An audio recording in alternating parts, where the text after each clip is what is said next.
shorter range ballistic and cruise missiles, as well as unmanned aerial systems.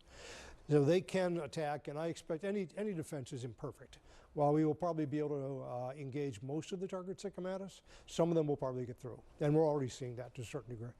There's also some asymmetry when it comes to the cost of these strikes, because it costs a lot more to defend these bases, and not just U.S. bases, but also, as we look at the map again, some of our allies in the region. We've seen essentially a range of strikes going from just about everywhere that Iran could reach, Kuwait, Bahrain, into Riyadh and Saudi Arabia. I wonder what you think will last longer, the endurance of these Gulf allies and the U.S. and Israel to defend, or the ability of Iran to send relatively cheap unmanned drones and that sort of capacity. If you look at nothing else but the capability, both can go on for quite some time. I don't think Iran can inflict enough damage to prevent us from doing operations. I don't know that we can inflict enough damage to get Iran to capitulate.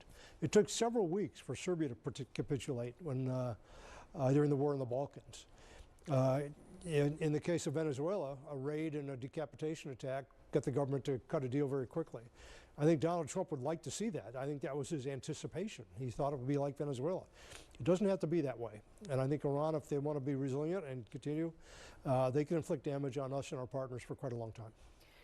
It was interesting today that the president and also the defense secretary didn't rule out boots on the ground. It doesn't seem they're inclined. It doesn't seem that there's that appetite in the U.S. populace right now, but they wouldn't rule it out, and so that's really significant. There are a lot of bases that have been targeted. There are a lot of assets that are there in the region. How real of a possibility do you think it is that we could see American boots on